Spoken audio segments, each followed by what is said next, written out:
On this episode of Road Creators, talking about what, Lauren? We're talking about creatives at work, best practices for a professional creative. Ooh, this is for you. Let's do this. 3, 2, 1, 0. Liftoff. We have a liftoff.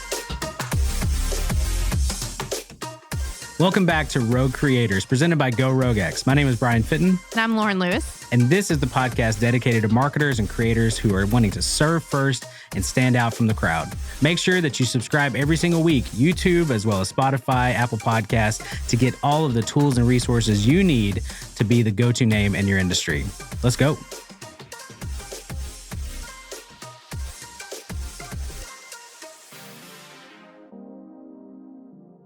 Hey, what's up, everybody? Welcome back to Road Creators. My name is Brian Fitton. I'm here with my awesome co-host, Lauren Lewis. Hey. We are chatting about creatives in the workplace today, and specifically, creatives go to work.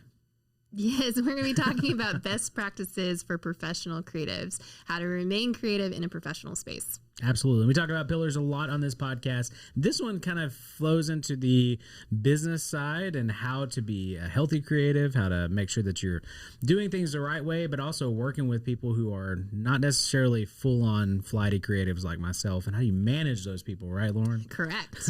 It's going to be a good one. I'm really excited. But before we do that, we like to start off with something fun. What's that? Each week we like to start off with what are you obsessed with this week? So Brian, what are you obsessed with? My lawnmower. Awesome. Here's the deal. A couple months back, we talked about this. I was talking about like going like full dad mode, right? And part of that was that. But then I was like, you know what? After that episode, I thought about it. I'm like, I'm going to go even farther. I'm going to buy a lawnmower. And I've just never been a guy, maybe somebody out there. I'm just not like a manly man. Okay. Okay. So I don't like fix a lot of things. I can fix certain things. I'm not very handy. Lawnmowers, weed eaters, all that, that's just not something I'm like, I don't want to, change out carburetors and doing all that. It's just not fun. So I have moved completely to battery powered. Okay.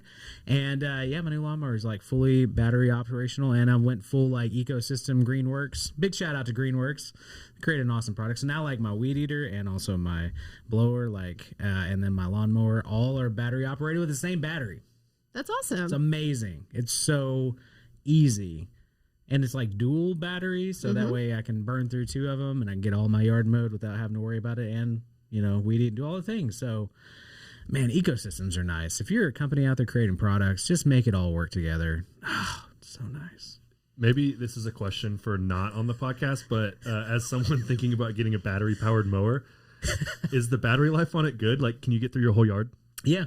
So this one has the 2. So it's like you can get the 4 amp or the 2 amp one, and it's like dual, so it switches automatically to the other battery. And I got the 20-inch blade on my, lawnmower, and it's awesome. I'm really excited about it. Super quick time mowing the yard, and I don't have to worry about gas or mixing for my weed eater. So there's got to be somebody out there that feels my pain with this. It's just so much easier. I enjoy mowing now. That's I've awesome. never liked mowing, and it's all right. Anyway, this is a really long discussion. I'm so sorry. Lauren, what are you obsessed with this week?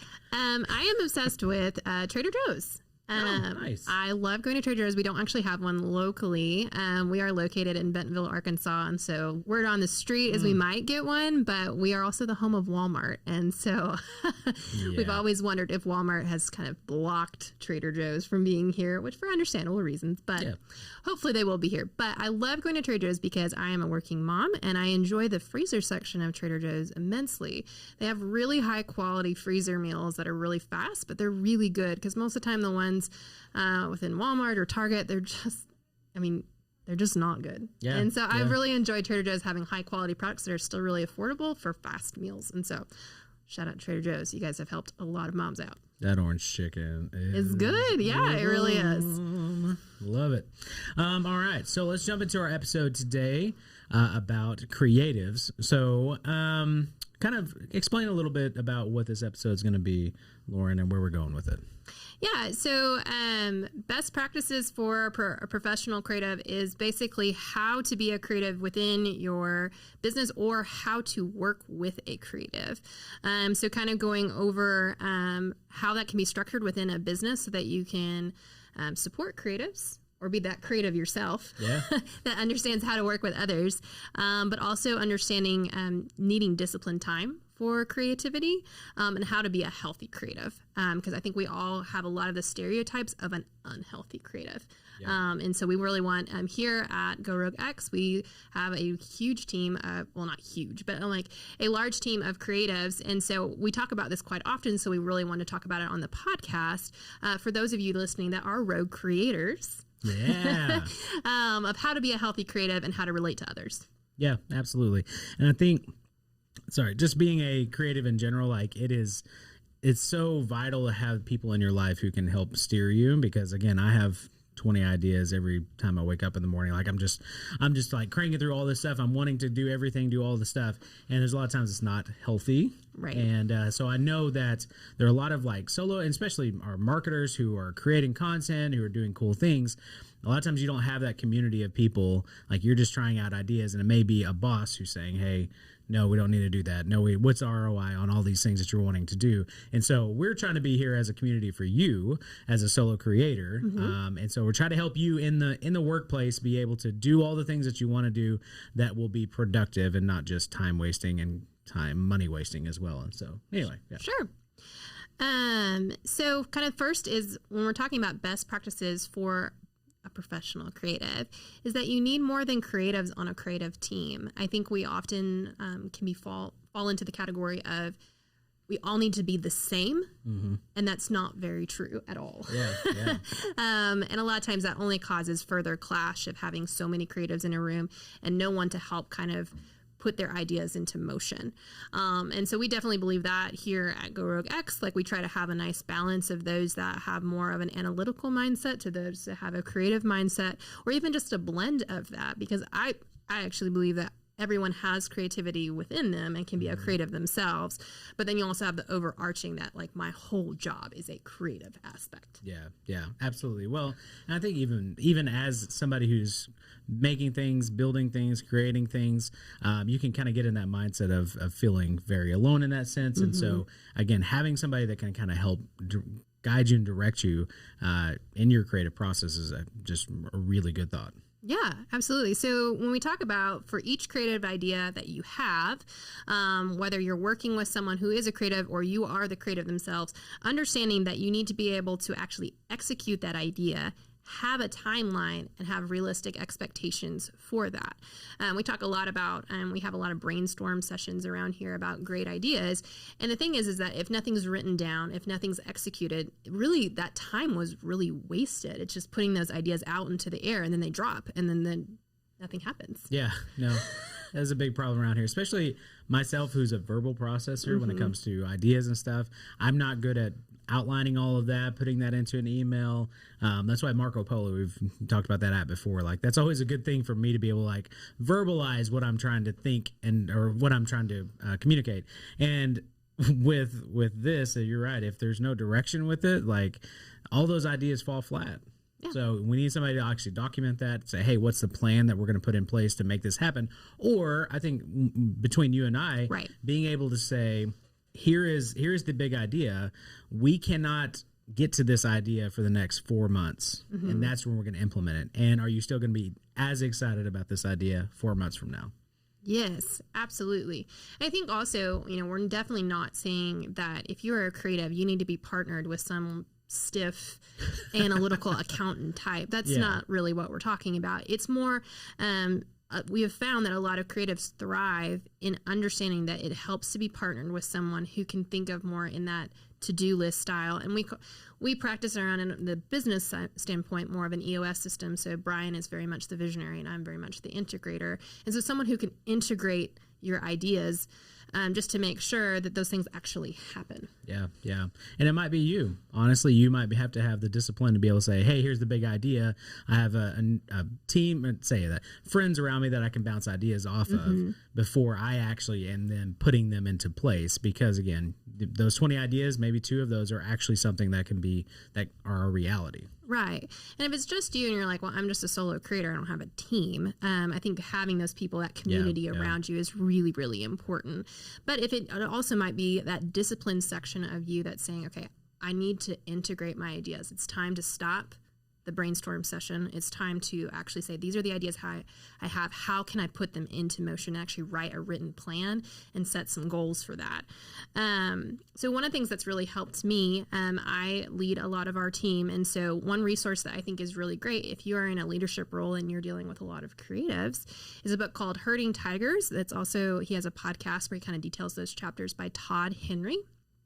It's literally just about how to manage creatives and just learning to be able to empower them rather than shame them, because I think there's just a lot of stereotypes around creatives that they're flaky and flighty and they can't get anything done.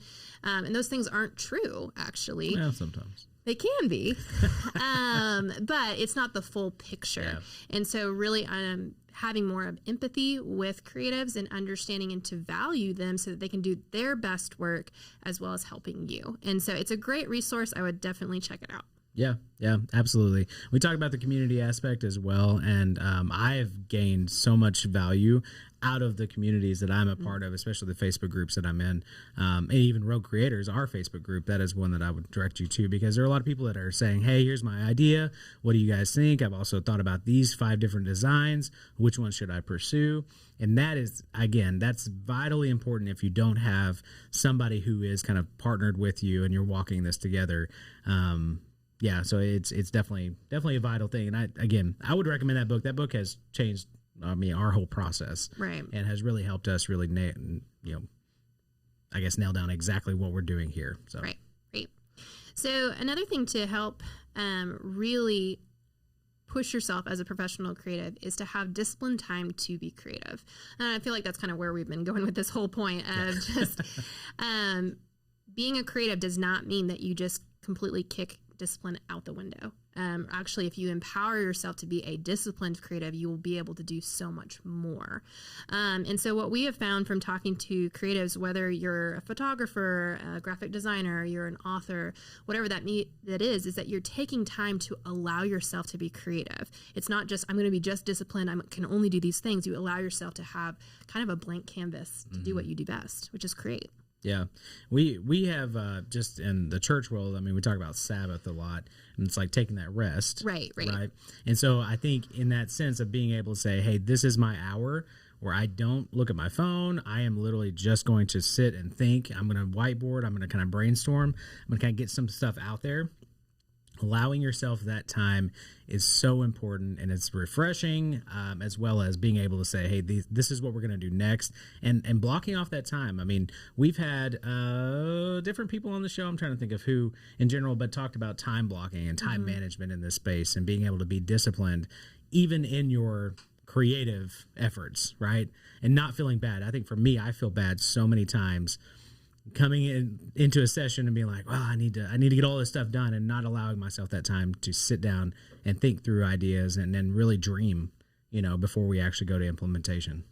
Right. And so if you're working with a creative particularly, it's important to communicate the space and what you're doing, to say, okay, hey, this is a time for us to plan out and take one idea, and here's the timeline, and this is what we're going to do. But on the flip side of that, understanding when you're with a creative that if you're getting invited into that creative space, to allow yourself to say, okay, I'm going to be very open-minded and allowed to hear and listen, just more of an empathetic practice, and rather than criticize and be able to say, well, I can't do that, that's too complicated. Just allow them to list all of those ideas and help document that experience for them, because the next time you go into that integration part of it, you'll be able to have a lot more receptive person as well, because they felt heard and valued, as opposed to you just knocking down their ideas and telling them that they're just complicated. Yes, that's very important. Please make sure we get it all out there, because it is very stifling whenever you have a lot of ideas and those are not being heard. So absolutely. So, we've talked a little bit about a community, but a great discipline, having set a time for yourself, just to whatever that looks like, to have a creative space, but then also spending disciplined time with other creatives, to bounce off ideas, to learn from them how they're being creative, how they do that as well, is only going to enhance your professional career. Yeah, absolutely. Yes. So lastly, we want to talk about how to be the healthiest creative. I think we're all familiar with the kind of broken stereotype of a creative. That's like they're very disconnected with the world. They're scattered. They're messy. You go into their space. It's like almost looking at like a psycho person, right? You know, it's like I feel very attacked. No, you see it in movies when they depict an artist. Yeah. And it's like, oh, and I feel like that's not an accurate representation of a lot of creatives. Yeah. It may be in their mind a little bit of like all the sticky notes, but I mean, it really isn't a great perspective of what a creative can look and what a healthy creative should look like. Yes. Yeah. No, I agree.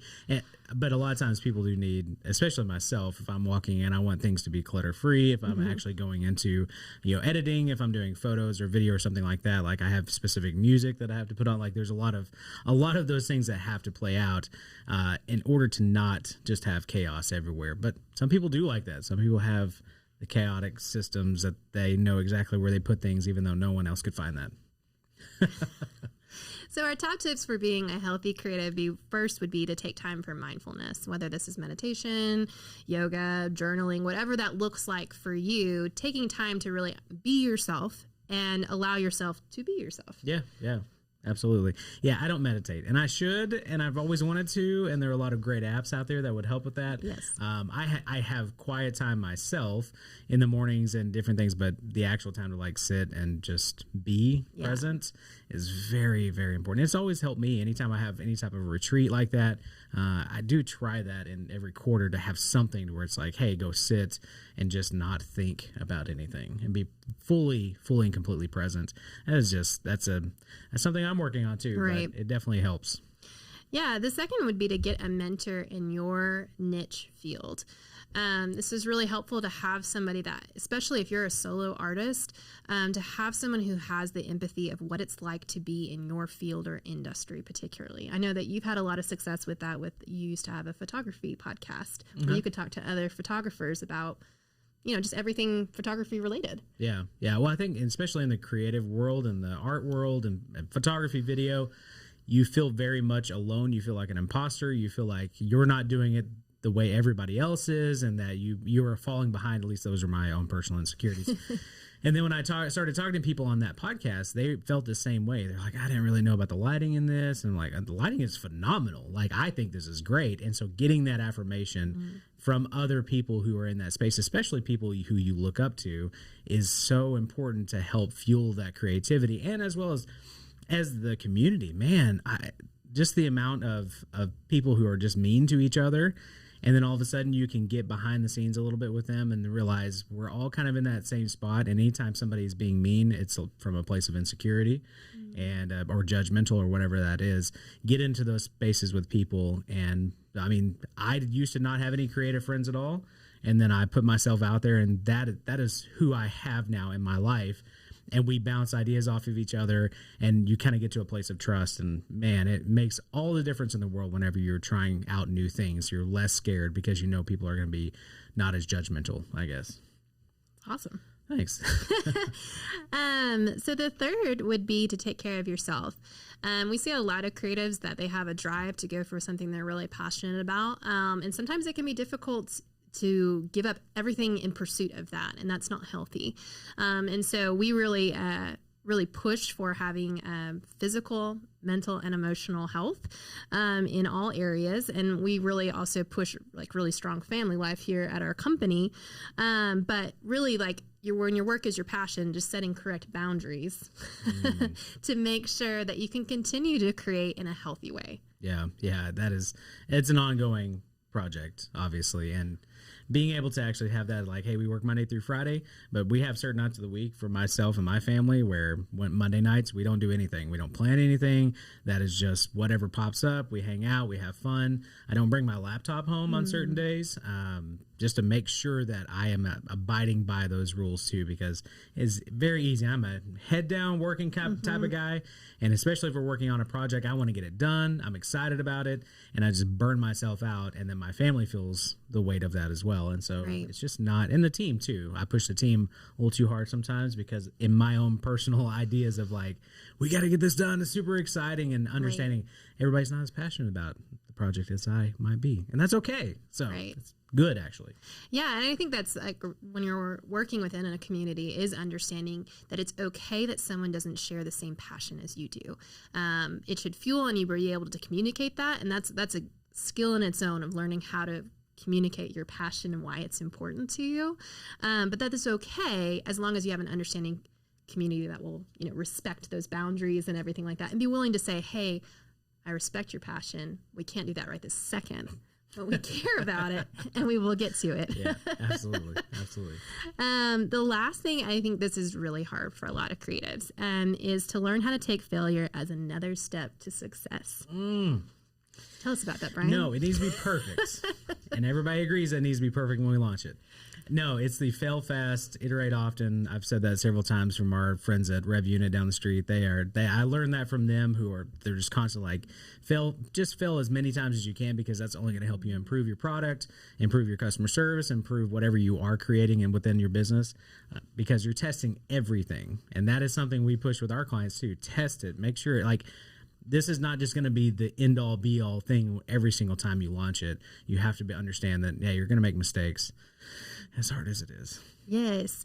I love that balanced road of taking ownership for our mistakes and understanding, why did I make this mistake, and then being able to grow from that. But I also love like the Ted Lasso version of being a goldfish and just forget it, and move forward. Don't dwell so much on it that it weighs you down that you can't move on to the next day.